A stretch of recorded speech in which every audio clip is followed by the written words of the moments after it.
There he is. Whoa, what do we have here? What do we have here? I don't think that's a bluegill. Well, what I was going to show you turned into something a little bit different. Turned into a big old sockeye, as they say in Louisiana, a big old crappie. But that will be fun right there. Absolutely no doubt about that. Woohoo! Big crappie. My goodness sakes alive.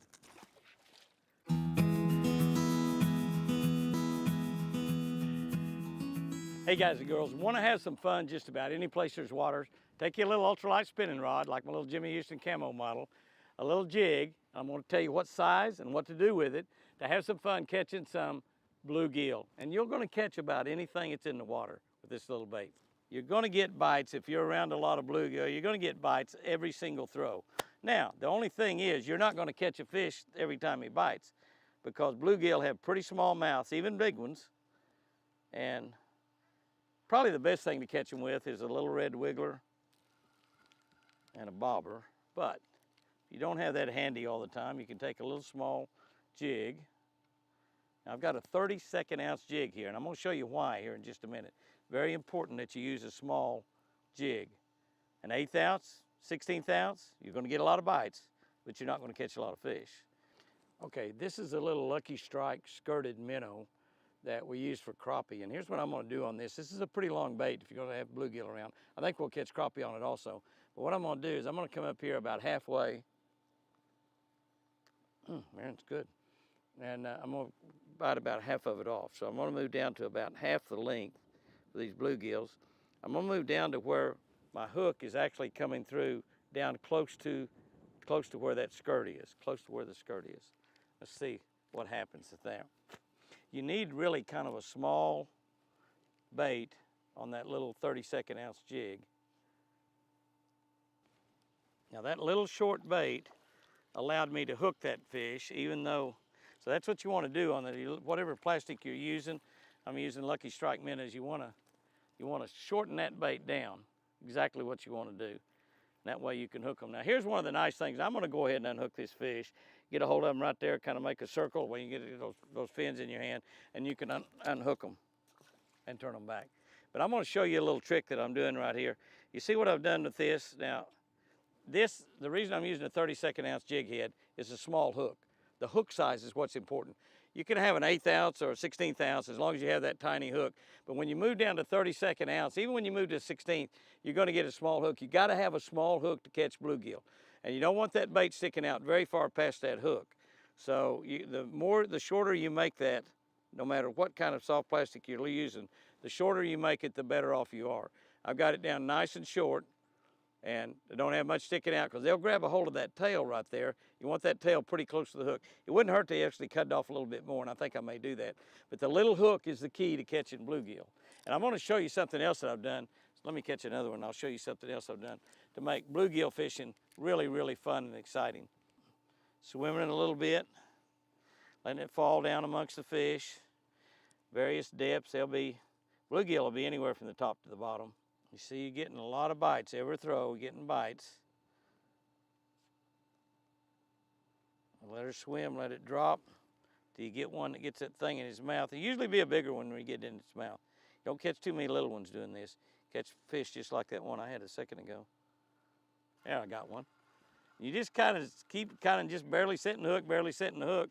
Pretty soon you're going to hook one.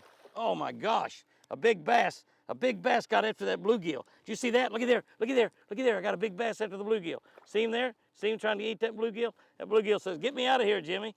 A big 3 or 4 pound bass come up there trying to eat that bluegill. Okay, now here's what I'm going to show you and what I've done, and I'll tell you in a minute. You see that big bluegill? That's a big, beautiful bluegill right there. And you have to have this size bluegill really be around them to catch them with a little jig like that. The smaller jig you use, the smaller bluegill you can catch, but you want to catch these great big ones. These are the ones that are a lot of fun. But now here's something, watch this right here. Watch carefully what I'm going to do. I'm not going to touch that bluegill.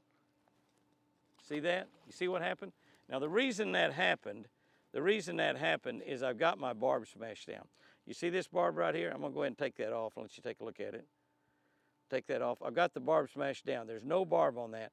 I've just taken a pair of needle nose and I've just smashed that barb down. Be careful and don't hurt the end of your hook.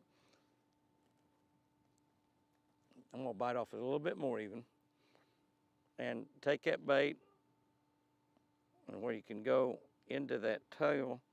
Now you've got this part down here, and you see this little swimming skirted minnow, Lucky Strike skirted minnow, has got a little indentation there that's flat, so it'll make it go back and forth. You see the action? A lot of times they're just going to grab that tail. Now you're going to need to get them up big enough where they can get up and then get that hook in their mouth, because you're going to have a lot of fish bite that you don't catch. I got like 3 or 4 bites before I caught that fish. But this is really, really a fun thing to do anywhere you have water. If you live on a lake, you got a boat dock that you go swim off of and stuff, you got a lot of bluegill around it. And if you put a fish feeder down there, you're going to really load up a lot of fish. And you can have fun anytime you want to go down there and pick your rod and reel up and go fishing. Because you're going to get a lot of bluegill around there. If there's catfish in the lake, you're going to get a lot of catfish. You can do this around bridge pilings. Anywhere there's water. I mean, you could actually probably fish a sewer and catch fish like my buddy Ty does. He fishes sewers and catches fish. I had one there and he got off and I caught the grass instead. I don't want you grass, you can go back. There's another one right there. You see, all I'm doing is pitching it out there and letting it fall. Now this is not very big. I haven't caught any real giants. So you can see the size, that's really a fairly decent sized bluegill, but not very big.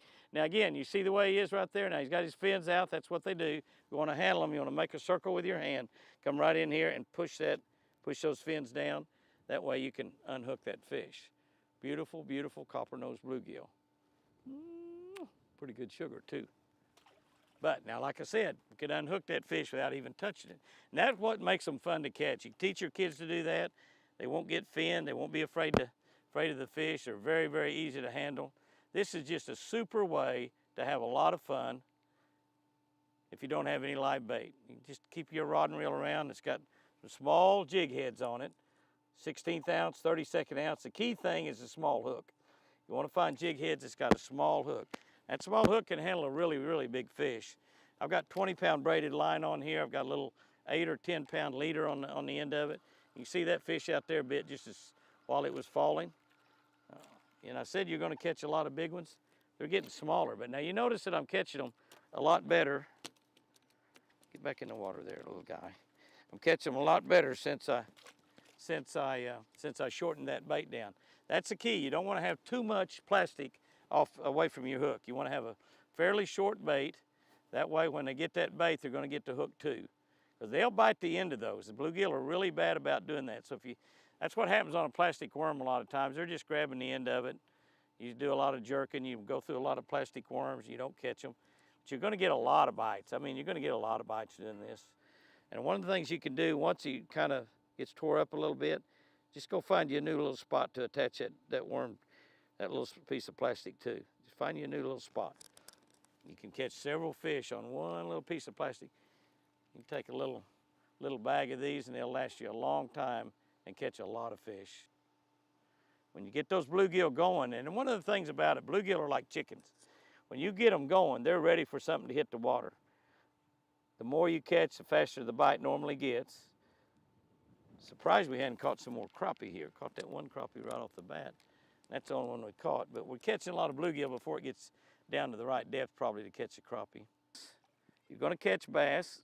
All right, he got hung up. Got down there and got hung up.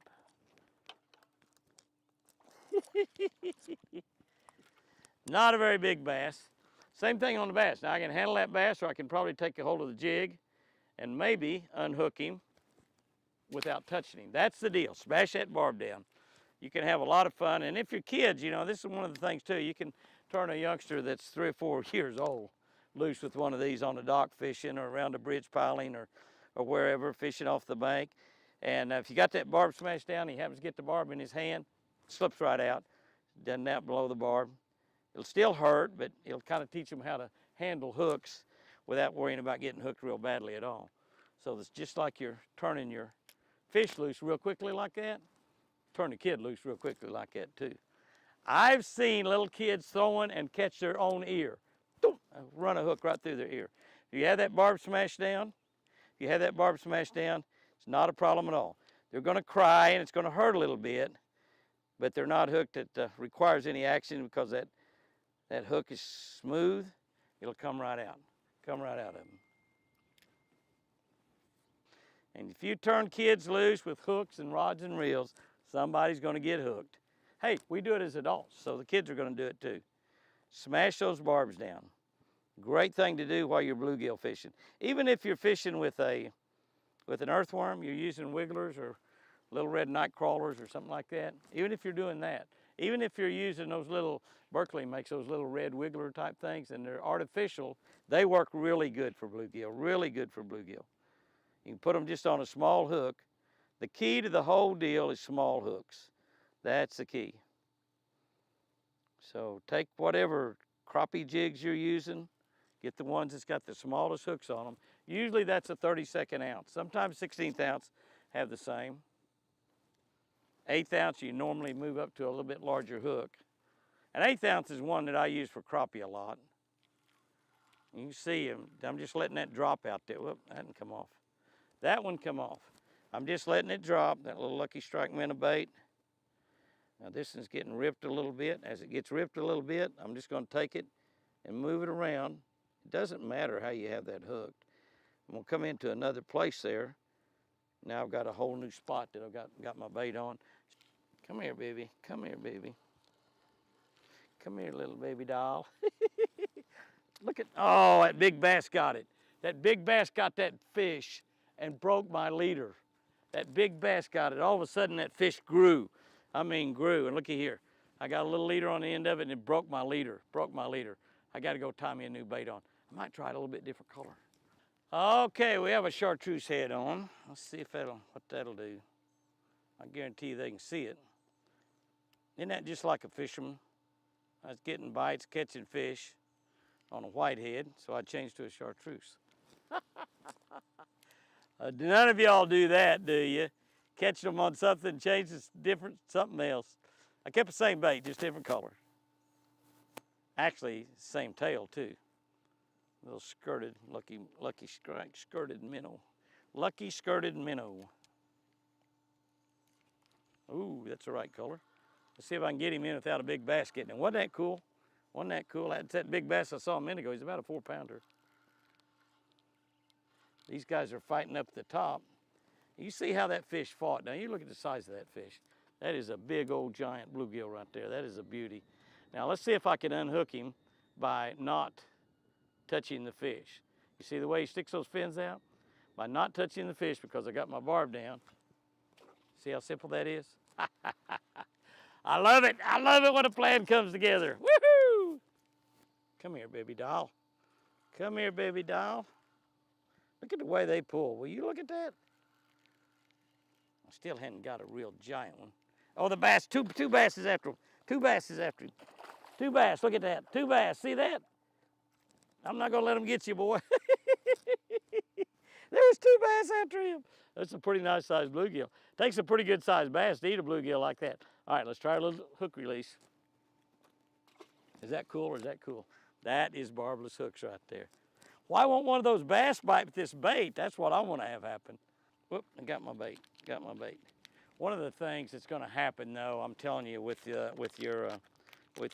this is what you want to get right here. It's a little lucky minnow baits. They come in several different kinds, lucky sickle tail, lucky skirted minnow, lucky curly tail. They come with all kinds of different stuff. But one of the things that will happen with your barb smashed down is they will pull that tail off some, because your barb actually holds that tail on. Same way when you're fishing a plastic worm out there, you're gonna pull the tail off some. Tell you what I'm gonna do, I'm gonna leave the whole thing on there and just see what happens. Might take me a minute or two to catch them. We may have to go ahead and bite it off. I'm gonna leave the whole tail on there because I think with a little bit bigger tail, you can see the way that it's got that little cut in the tail there that makes that action. See how it goes back and forth? That is a dynamite crappie bait, and that's a great size to catch big crappie. Might be able to catch that bass. Let's see if we can catch a bluegill. Now, it needs to be shorter down, no doubt about it. One of them's liable to bite my tail off. We'll just see what'll happen. There's one that got the hook. There's one that got the hook, and he's not a very big one either. Get me out of here. I see that bass down there. Oh, there he is. That's amazing.